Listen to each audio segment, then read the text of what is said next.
बहुत दिनों की बात है। एक शहर में एक आदमी रहता था। कुछ समय बाद उसके पत्नी की मृत्यु हो जाती है। उसकी एक बेटी भी थी जिसका नाम टीना था। दोनों बाप बेटी अब आराम से रहने लगते हैं। कुछ दिन बाद उस आदमी ने दूसरा विवाह करने का फैसला कर लिया। उसका विवाह तो हो गया, परंतु उसकी दूसरी पत्नी बहुत चालाक निकली। कुछ ही दिनों में सौतेली माँ ने टीना के साथ बुरा बर्ताव करना शुरू कर दिया। वह टीना से सारा काम करवाती और एक पल भी उसे खाली नहीं बैठने देती। इस पर भी कई बार वह टीना को भोजन न देती और वह बेचारी बिना कुछ बोले सो जाती। इधर कुछ दिनों बाद सौतेली माँ ने एक बेटी को जन्म दिया। उसका नाम कामिनी रखा। टीना अपनी छोटी बहन से बहुत प्यार करती थी, पर उसकी माँ को यह भी अच्छा नहीं लगता था।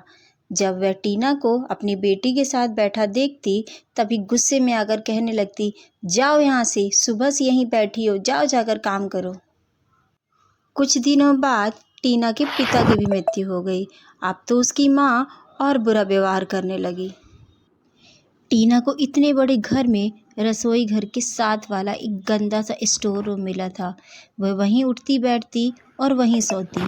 उस मकान के दूसरे कमरे में जाने की उसे मनाही थी। बस जब सफाई करने के लिए जाना होता, वह तभी वहां जा सकती थी। टीना को बहुत काम करना पड़ता। सारे घर की साफ सफाई करती, सारे कपड़े साफ करती, फर्श रगड़ रगड़ कर धोती और सारे घर का भोजन बनाती। भैंस को नहलाना, चारा डालना, लकड़ी काटना, कुएं से पानी लाना, बहुत से काम उसे पूरा दिन करना पड़ता था। कई बार काम करते करते तो वह बहुत थक जाती, परंतु किसी से शिकायत नहीं करती। एक दिन सौतेली माँ ने टीना और कामिनी से कहा, जाओ आज मछली पकड़ कर लाओ। जो टोकरी भर मछली पकड़ के नहीं लाएगा उसको मार पड़ेगी और रात को उसे भोजन भी नहीं मिलेगा। टीना जानती थी कि यह चेतावनी केवल उसी के लिए है। कामिनी को तो ना तो मार पड़ेगी और ना ही भोजन के बिना उसे रखा जाएगा। टीना सुबह से शाम तक तालाब के किनारे बैठी रही। उसने मछलियों से अपनी टोकरी भर ली, परंतु कामिनी सारा दिन उधर से उधर घूमती रही।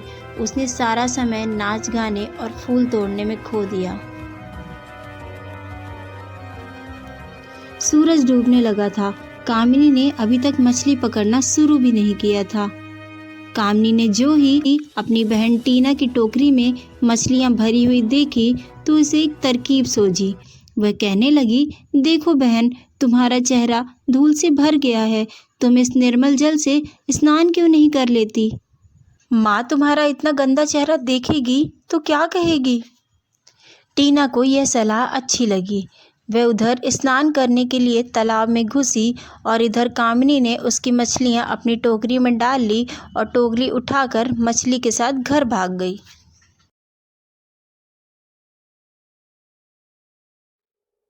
जब टीना ने यह देखा कि उसकी मछलियां कामिनी उठाकर ले गई तो वह बेचारी जोर जोर से रोने लगी।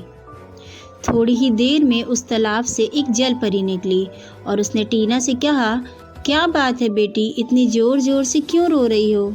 तब टीना ने जल परी से सारी कहानी सुनाई और कहा, मेरी रक्षा करो, अब जब मैं घर पहुंचूंगी तो मेरी सौतेली माँ मुझे बहुत मारेगी।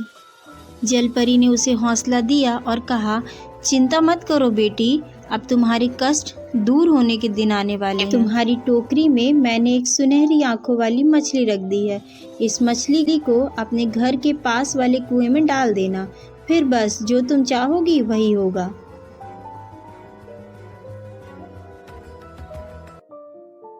जलपरी को धन्यवाद दिया और घर जाकर उस मछली को अपने कुएं में छोड़ दिया।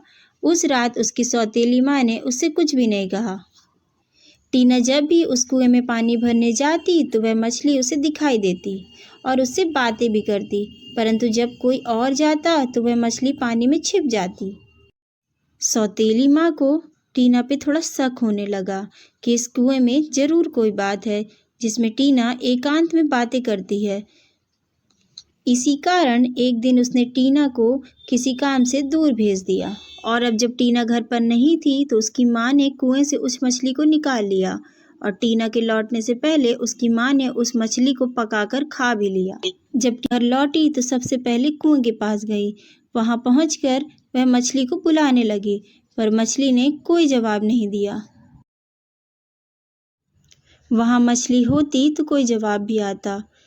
टीना कुएं की दीवार से सिर पटक पटक कर रोने लगी। फिर वहां जल परी आई और कहने लगी, बेटी चुप हो जाओ, रोने से काम नहीं चलेगा। उस मछली को तुम्हारी सौतेली माँ ने पकाकर खा लिया है। उसने मछली की हड्डियां सामने के मैदान में फेंक दी है। तुम उन हड्डियों को उठाकर अपने कमरे में दफना दो, बस फिर तुम्हें किसी प्रकार का कष्ट नहीं होगा। टीना ने वैसा ही किया। मछली की हड्डियों को दफनाने के तुरंत बाद ही टीना को सलमे सितारों से जड़ी एक साड़ी और सैंडल मिली। दूसरे दिन त्योहार था। त्योहार में लाखों लोग इकट्ठा होकर झूले झूलते और खुशियां मनाते थे, परंतु उस दिन सुबह ही टीना को घर बैठने का हुक्म हो गया था। उसकी सौतेली माँ ने चने और चावल से भरी 2 बड़ी बड़ी कटोरियों को जानबूझकर आपस में मिला दिया था। वह टीना को मेले में नहीं ले जाना चाहती थी। उसे विश्वास था कि यह न काम समाप्त होगा और न मेले में जा सकेगी। उसने टीना को कहा, टीना तुम घर बैठकर इन चनों और चावलों को अलग अलग करो। घबराने की कोई बात नहीं है, थोड़ी देर काम करना और जल्दी से काम खत्म करके मेले में आ जाना। इतना कहकर दोनों माँ बेटी सुंदर सुंदर कपड़े पहनकर मेले में चली गईं। उनके जाने के बाद टीना की आंखों में आंसू आ गए। उसे मेले में जाना था और वह सज धज कर जाना चाहती थी। वह मन ही मन कई बार सोचती कि जब हम दोनों ही एक बाप की बेटी हैं तो उसमें और मुझ में इतना अंतर क्यों किया जाता। टीना ने सिसकियां लेते हुए कहा, हे जलपरी मेरी सहायता करो। इतने में ही वहां सैकड़ों चिड़ियां इकट्ठा हो गईं। सब चिड़ियों ने थोड़ी ही देर में चना और चावलों को अलग अलग कर दिया। अब टीना भी झट से मेले में जाने के लिए तैयार हो गई। उसने वही सलमे सितारे वाली साड़ी और सैंडल पहने जो उसे कल मछली की हड्डियों को दफनाने के बाद मिले थे। उस साड़ी में टीना बिल्कुल राजकुमारी जैसी लग रही थी। जैसे ही टीना मेले में पहुंची, कामनी उसे देखकर हैरान हो गई। वह अपनी माँ के कानों में कहने लगी, देखो माँ, कितनी खूबसूरत लड़की है। ऐसा लगता है जैसे कोई राजकुमारी हो। उसकी शक्ल बहुत कुछ हमारी टीना से मिलती जुलती है।